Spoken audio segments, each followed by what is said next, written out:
Dudes and dudettes, nerds, welcome to the Fail Show, episode 683 and a half, the episode that shouldn't have happened, but I can't calendar.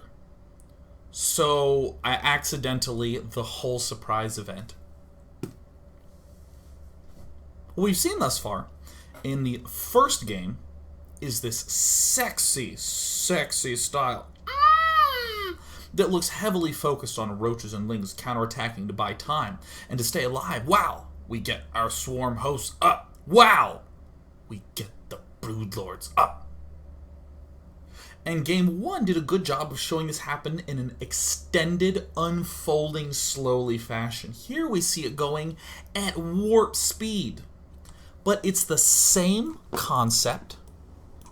The only switches that Vortix is doing is speeding up or slowing down the rate at which he moves through these segments of the build. Very important tool for strategies.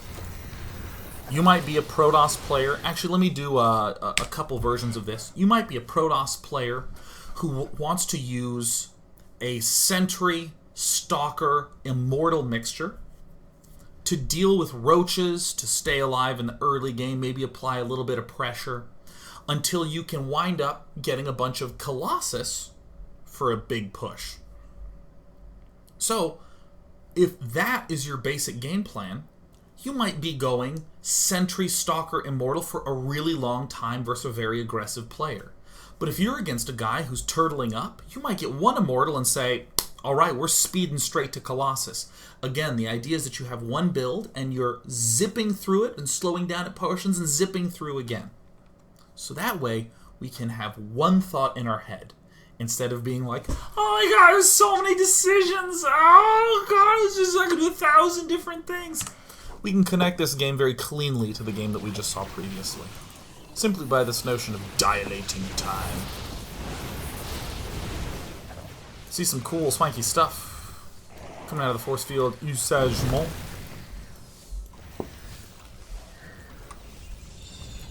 So we see, again, this idea of this roach, ling, queen, Swarmhost force being used to pressure, being used aggressively. There's still not a lot of Swarmhosts. 14 have made a cameo appearance today. Lings and roaches still being used pretty aggressively in combination with this force. A lot harder to do with... quite a bit harder to do without that sort of burrow harass and with the entire army clustered here. But we're still seeing, hey, Corruptors coming up next. The one moment where I think Vortix could be described as having started to struggle is with these Zealot counterattacks that begin to really give Vortix a big pain in the bum. Oops, going back to the Vortix camp. So Vortix is super pulled back. I mean, again, focusing on lings because we were sort of forced to focus on that previously. Talked about that at the end of part 2. But the big reason that we have the roaches at the late phase of the game is that they're really useful for dealing with those drops. In fact, Dong Regu likes to just leave 12 roaches back here. Sort of utility force.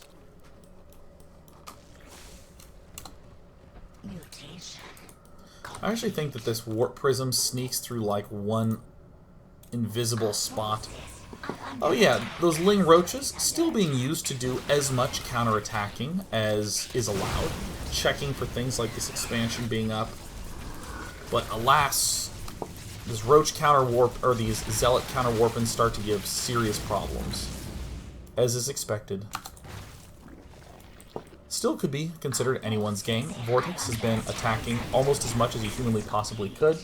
Lings being positioned here to occasionally do counterattacks down here would actually be very, very beneficial. Counterattacks don't have to stop. They didn't really stop very much in the previous game. Despite the fact that we'd like to label this as bad for our Protoss, or oh god, what do I want to say? Despite the fact that we would want to label this map as bad for an infestor... God, let me try that again. Despite the fact that we might say this map is bad for a Swarmhost Broodlord play, notice the fact that Vortix has always been able to get into a spot where he is controlling the only real big choke to his base. This one right here.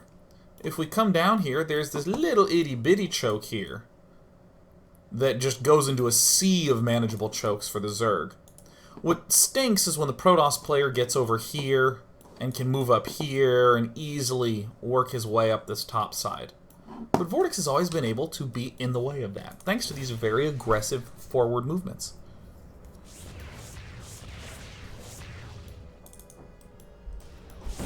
But again, alas, super duper alas, I think that perhaps one of the key moments to note in any game is the ones that feel so small and are so big.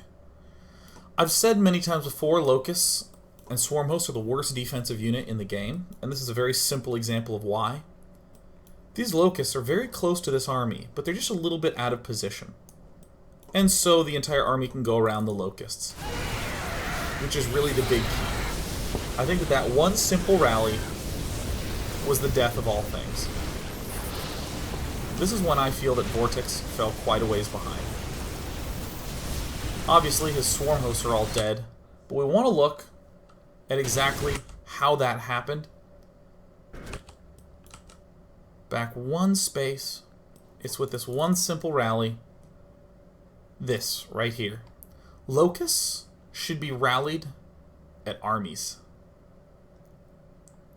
In the heat of the moment, a single situation like this, where the Locusts go this way, gonna cover the Broodlords. But this is a good army-killing army. If you really want to disable this expansion, you can leave like a Broodlord here and just shoot away at this and push the third, push the army. But this tragic moment, I mean, you might say burrow these now, but doesn't matter. If we just look at the cooldown, this is when they would have been able to shoot. It's very, very minor in terms of how easy it is to mess this up, because it's a right click here versus a right click there. But there you go, that's all she wrote.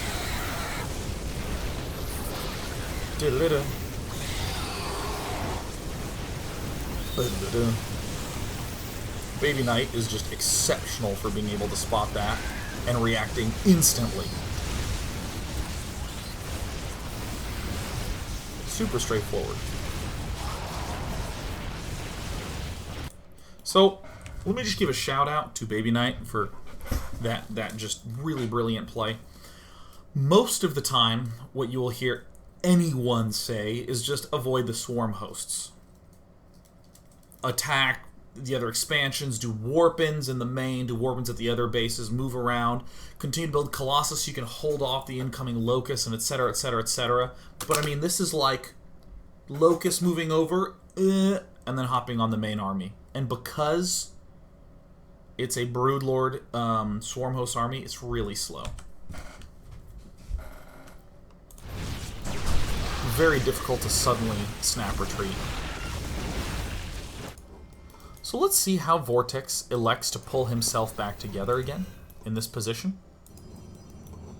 Obviously has a lot of this stuff to deal with. Gosh, Baby Knight playing so sickeningly well. But more or less what we see Vortix do is just go for basic unit Broodlord. The Broodlord is his big tool. This is for a couple of reasons. For one, on average, I think Broodlords are a little bit better than Swarmhosts. They move when they shoot. They shoot a lot faster. They're more mobile than Swarmhosts. There's also the upgrades for the Lings that have already gone down that will help the Broodlings as well. And I think this is probably a very smart decision in this very late game context. Vortix needs to get another base soon. This one's super duper exposed, and the easiest way to get a base is with a mobile enough army to defend the base. Once this army's here, Swarmhosts literally cannot save this base. Like, this base is guaranteed to die. So I like this choice quite a bit.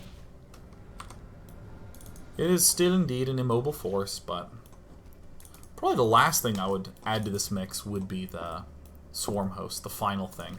And might not even do that either. One thing that I think is very easy to fall into, even though it's a small thing, at all points there should be stuff patrolling up here. Just like a ling or something like that. Should have been a ling darting in and out here also to check that. Not that it really mattered, Vortix was doing a very good job spotting it anyways, but...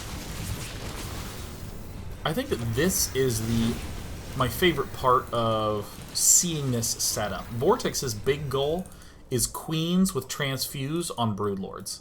That's his big final goal. Everyone loves to talk about the Swarmhost being the big key moment to everything. The big key unit. But Vortix is very deliberate about this setup. And we see Baby Knight again counterattacking once the big attack arrives. Very difficult spot to be in because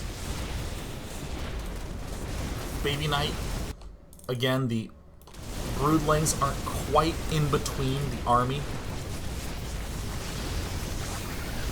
Baby Knight changing targets, picking stuff off.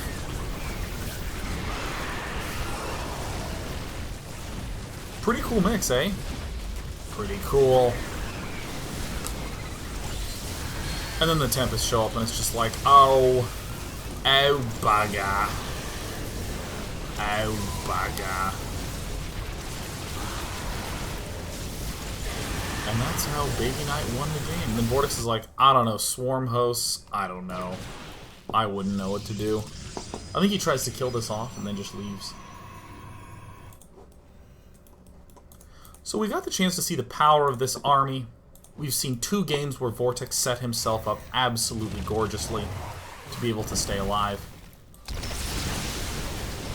And we saw how one tiny mistake can spell doom for all.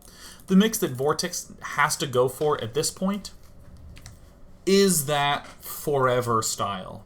Queen, Viper, Swarmhost. That's all you need. Queens to transfuse each other, transfuse everything else, Vipers to yoink in things. That's it. That's it. That's all there is. That's all there is to it. Now that he is completely dead in the water and his options are seemingly dried up, that's when he only then transitions into that Swarmhost Queen style when it really looks like he's going to have to go for the hyper late game. But before then, attacking galore. Let's take questions. Subscribers off. Whoa, whoa, whoa. Oh, ban PK Bob. Ban Burrowing ASP. Ho! Like, unmute the chat, and it's like, spam him! Spam him! Boom. Let us take questions. All anyone's talking about is perm ban. Ah, Utori Kyuya, who has a question every day. They're always great.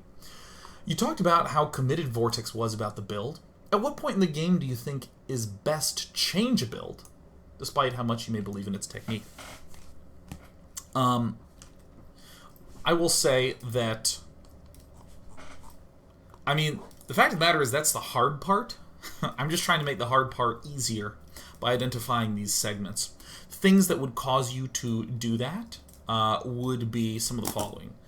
The layout of expansions really hurts you in some way. So that could be his expansions are so easy to defend, your attacking segment of your build probably isn't going to be very strong. Or maybe the expansion layout of your bases is super vulnerable, so you want to avoid a certain part of your build or sort of downplay it. Or another thing is that the expansion setup helps you a lot. So here's one, a build order that goes for very heavy sentry count with some immortals in order to get a fast 3-base setup, and then to tech onward. There's some maps where you don't really need that many sentries. You can cut a good bit of sentries and accelerate the pace of your build. So, I might boil it down to the question,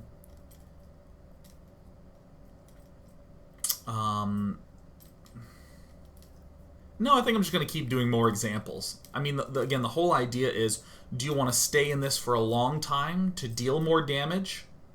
Or do you want to speed through this really quickly because you can't deal damage, or because you want to deal more damage in this segment faster? This is also can be used for scouting, where you might say something like, let's say you had a build order, which was heavy queens for defense early, and then big roach aggression in the mid game. You might see a Protoss player going for fast 3 Nexus, and you think, cool, I'm just going to get very few queens in the first part of my segment, and I'm going to get my roaches really, really quickly. So again, the idea is, yeah, that's the idea, alright? The idea is to stretch or shrink segments based on what you see, but you can still use the same order. Let us divine. Let us divine.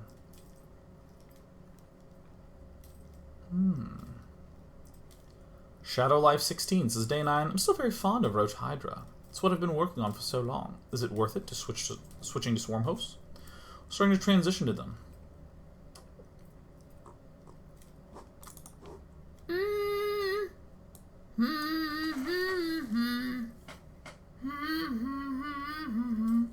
I'm assuming you mean Roach Hydra into Viper.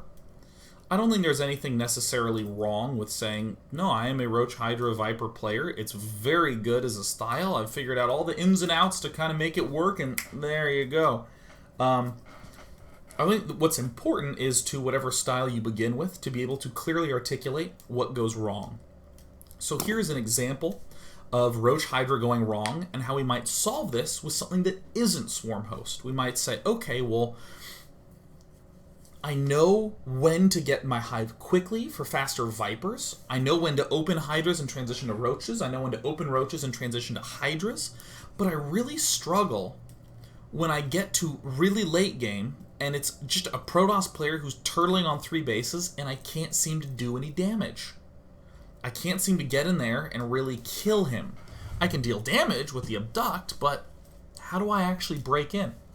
Here's a possible answer. Jaedong style.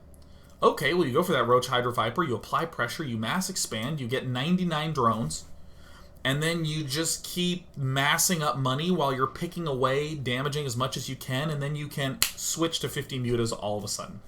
The Enormo muta switch is really one of his hallmarks, and it's solving that problem of how do I break the Protoss at the very, very end when I haven't really been able to do so beforehand. An example of how you might use Swarmhosts as a potential switch, as a potential incorporation in your style, is you'd say, damn, I'm opening with Roach Hydra and I'm using that to stay alive until I can get to Broodlords. But I just keep frickin' dying to a huge Colossus Stalker push.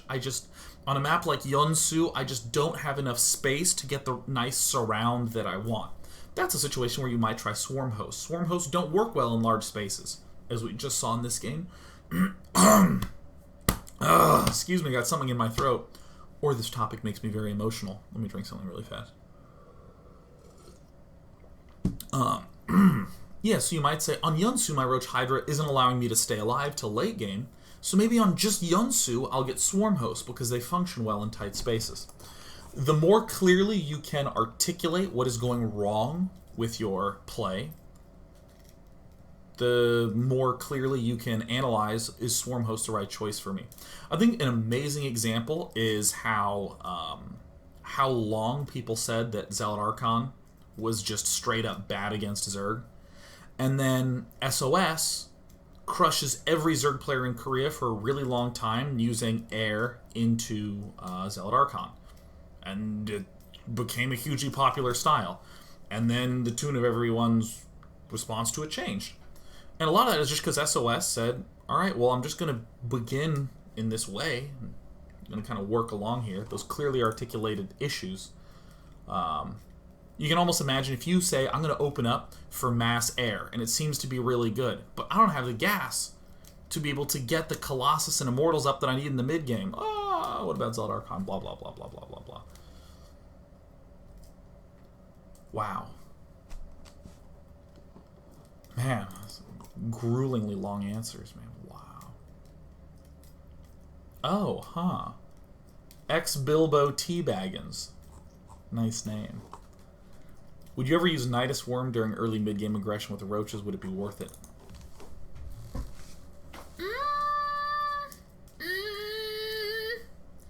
What I think I'd say is, sure. I mean, there's no reason why it can't be effective. The first thing I'd want to do is some tests to see how many of Unit X it takes to kill off a Nidus Worm. I would do something like have 3 Zealots attack a Nidus network and see how long it took for it to get killed, and then 4 and 5 and 6, and then I'd try some Stalkers. So that way I would see, can I even get that Nidus Worm down in time to be able to deal damage? Against Terran, it's a little bit easier because Terran can't warp in right there next to the Nidus Worm. But I'd also want to try it with probes to see if there's enough time. And then once I got that data, I might say something like, well, does 2 Nidus Worms work if I just pop them up at the same time and then invade? And once I had that sort of information there, I would be able to have a clear sense of how easy or hard it would be for him to defend that. If he's going for a 3-gate triple Nexus opening, and I've concluded that it takes 5 Zealots to kill off a Nidus Worm, I'm going to be much more likely to go for the Nidus Worm play because he can't warp in 5 Zealots at once. He can only warp in 3 Zealots at once. Would I ever use it?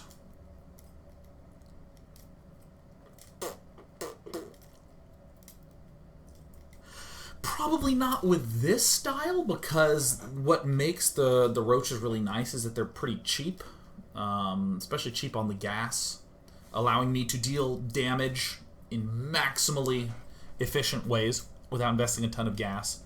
But with if I were going for a Nidus Worm with Nidus Network, that is burning a lot of gas. I mean, Nidus Network plus 1 Nidus Worm is 3 Swarmhosts gone right away. So, I don't know. Doesn't sound so good there. I'm done. I'm going to go do a play test now, because we do it every Monday and Wednesday. And I hope you have a fantastic week. I'll see you tomorrow for Fun Day Tuesday, where you submit to me the dumbest, stupidest games of all time. That's what I'm talking about.